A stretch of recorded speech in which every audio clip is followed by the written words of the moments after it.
Hey guys, what's going on? Burt Crown here. So the set's changed. It's not the same anymore. You're not building a free MSP anymore. Unfortunately, rip to having fun, but we're going to go over the event. We're going to look at all the cards. We're going to look at their stats, their overalls, what we think of them, and my thoughts on the event. Because now that they've changed the one set, my thoughts on the event have changed drastically. From, yay, you can work your way up to a couple of free MSPs if you just grind it out, to there's some issues with a couple of things they've done. Not just the expense, but a setback, we could call it. But let's get into it, guys. Let's check out this new event. Let's check out some of the cards, because it's not all bad. There is some good things in this event. We're going to go over it. I hope you do enjoy it. If you do, give it a thumbs up. Let's check it out. Trade day event, boys. Okay, so we're just going to talk about it right away. This here, trade deadline collectible. You were getting 5 when you turned in 3 of the 50 cards. Now when you turn in 3 of the 50 cards, you only get 1. This puts the value at this to a ridiculous level. It makes this event an all or nothing event. If you're building all 5 94s, sure, but there's a problem with that, and I'm going to get into it. But if you're trying to build just one of them, it's not good, because you're going to spend so many event collectibles trying to get enough of the one player to build him up to where you got to get to. It's just not the best. I would definitely recommend passing on this trade day event, in my opinion. If you like somebody like the Ryan Smith, buy him. If somebody pulls this MSP, go buy him. If you can pull them and buy them or whatever, but it's really expensive. So you turn in 5 collectibles for 5 of the 50s.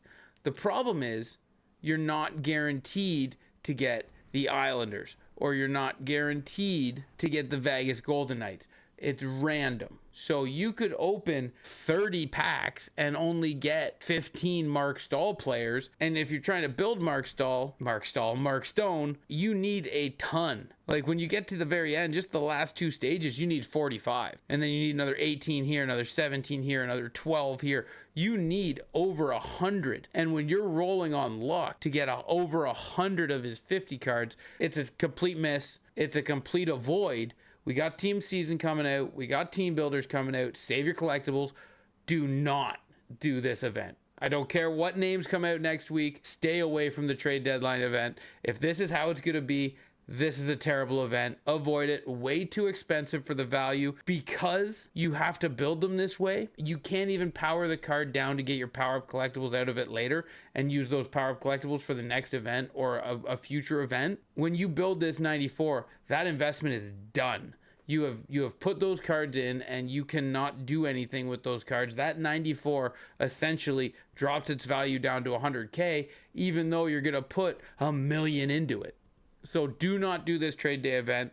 Even if you like the cards, I'm sorry.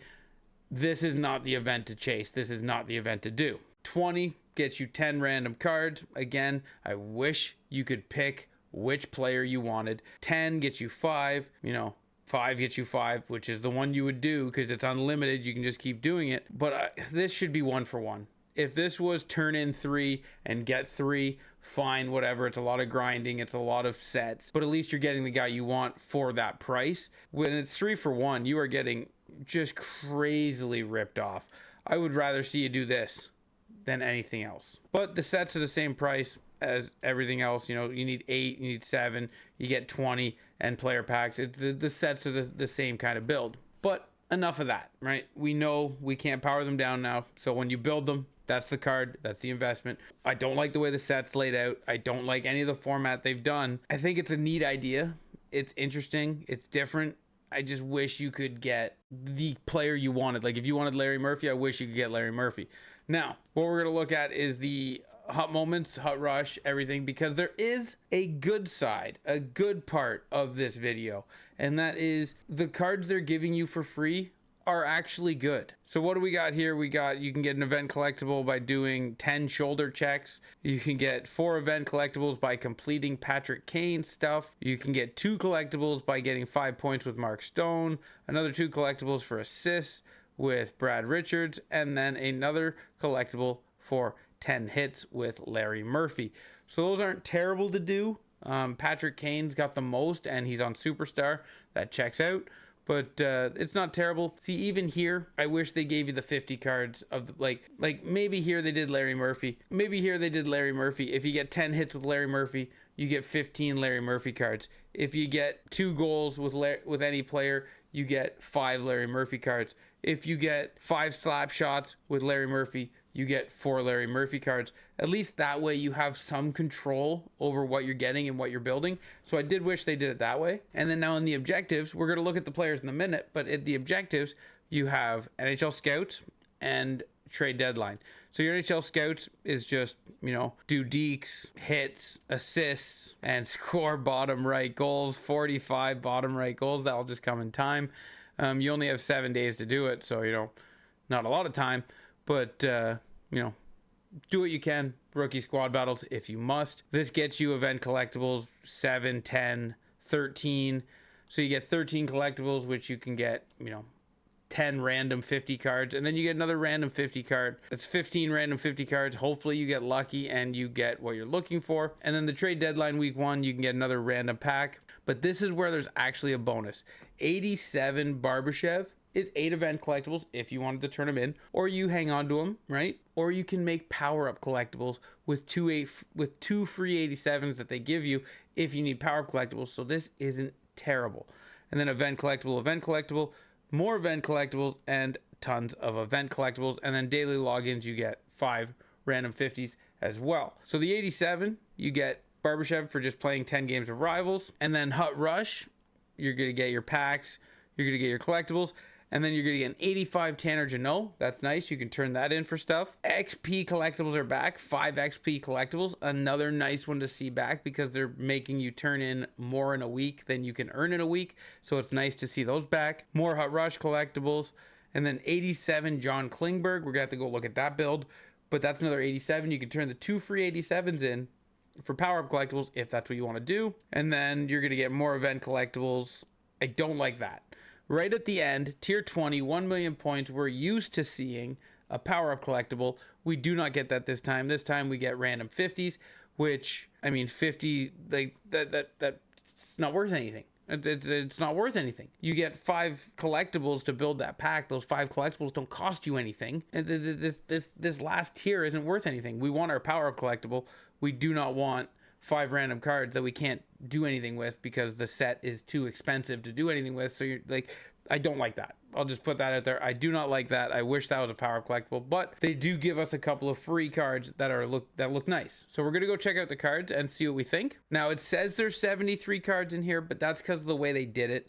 You got a 94 Patrick Kane, you got a 93 Patrick Kane, you got a 92 Patrick Kane, you got a 91 Patrick Kane, etc., all the way down. That's why it looks like there's so many cards, but there's actually not. So I'm going to look at the 94s because we're going to look at the cards all powered up because they cost $1 million. So let's see if they're worth it. You got 99 acceleration on Patrick Kane, who does come with speed boost, so you can get him up to 99 speed, 99 hands as he should. Got a set of the greatest hands you'd ever see in the game.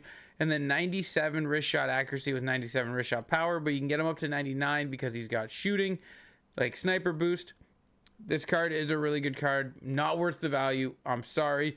If you love Patrick Kane, buy this card off the auction house if you want, or just get a different Patrick Kane because this Patrick Kane is not worth the value. Brad Richards, I'm going to stick with the same. Brad Richards is not worth the value you got to put into him, even though he's got snipe, even though he's got 95 face-off. His shooting boost gets him up to the 98 shooting with 95 speed, which is nice. Everything about this card looks great, but the amount that you have to do to build it is not great. So we're going to pass on this Brad Richards as well, even though it looks really good. Just going to have to pass on it. Big tipper, close quarters, no contest, and eclipse on Ryan Smith with 94 speed. Again, another great looking card. He comes with shooting boost, dangler, playmaker boost, and he comes with two-way forward and power forward. Good looking card, but you know what I'm going to say. It's unfortunate. Great build, unfortunate. Mark Stone, again, 6'3", 217 pounds, 94 speed, unstoppable force, born leader, back at you, no contest. Another great build with 95 shooting, power forward, two-way forward, defensive boost, checking boost, playmaker. Another just terrific build. 95 body check, 95 defense awareness, 90 stick check, 90 endurance, 95 balance, 95 strength. Like, everything about this card is amazing, but you can buy so many better cards at the cost that this one's going to take for you to buy or build. Unfortunate, man. This card is great. Unfortunate. And then one that I want on the Toronto Maple Leafs theme team. You seen in the last video, I made great leeway on this Larry Murphy, but unfortunately, at the current time we're at, that's no longer an eligible option. 95 speed, 95 acceleration, 95 defensive awareness, 95 stick check, and 90 body check with 90 endurance is just beautiful. Offensive defenseman, two-way defenseman, shooting boost, playmaking boost, and accelerator boost. I like the shooting boost, gets him all the way up, and then he comes with quick pick, seeing eye, in reverse, and elite edges. I love this card. Unfortunate, absolutely unfortunate. Now, the one good thing is, like, for instance, a Jordan Eberle. The 92, that could be a 94 if he gets traded. He comes with 89 speed, but he has speed boost, so you can get him up to a 91 speed. If he gets traded, you'll see him at a 92 speed because he'll move up to a 94. You know, close quarters, magnet, puck on a string, elite edges, good card, shooting, everything. This card, it has a really good build. Not gonna lie, it has a really good build. Shooting won't hold you back, hands won't hold you back. The endurance being 82 kills my soul. What is that? And then Tanev, which we know is already traded, so he is confirmed a 91 overall. He has 90 speed, but speed boost gets him up to a 92. Again, endurance is an 89. Why? Now we're going to carry on to the two free cards that you get in Ivan Barbashev. You get for playing just 10 Rivals games. 87 endurance, so we see an improvement. And then we get shooting boost and two-way forward, which gets him over 90 in shooting. He's 91 shooting with wrist shot accuracy and power, 93 face-off, 91 speed at 6'1". This is a really good free build. Very good free build. And then the same with John Klingberg. 92 speed, 92 acceleration, 6'3", 89 endurance, so endurance getting a little better. 85 defensive awareness, 80 body check. Kind of tough, but 91 wrist shot accuracy and power, 90 slap shot accuracy and power. I like this build for a free card. Again, huge speed, good size, great shooting. This is a heavily offensive build, and I am here for it. If you need a free card to step in on your right side, he wouldn't hurt you. That's the event, guys. It's really unfortunate about the sets, how much they cost. It's a pass for me. 100% this event's a pass for me. If they had kept the sets like the video I released earlier, unfortunately they fixed that. So now we know that that wasn't supposed to be like that. We'll say that. And they have fixed it now. They have adjusted it to a more balanced system in their mind, which is totally out of balance in our minds, because that, with the randomness of the packs and then losing on the randomness of the packs, it feels like this event is one that is designed to get everything out of your collection before team builders and before team of the season. So I would just pass on this event entirely. Forget it exists. Move on, carry on, play your Rivals, play your squad battles, play your champs, play your rush, play whatever you like to play in this game and have fun. Enjoy your next 2 weeks of playing this game with the understanding that this will not take cards from you and you will move on to the next event, because there will be more events, guys. This will be 2 weeks of you saving for Team of the Year and Team Builders. Thank you for watching this video, guys. I hope you did enjoy it. If you do love this event, leave that in the comment section down below, or just leave your comments in general in the comment section down below, because I'd love to hear everyone's thoughts on this event. Thank you for watching, and until next time, guys, ciao, ciao.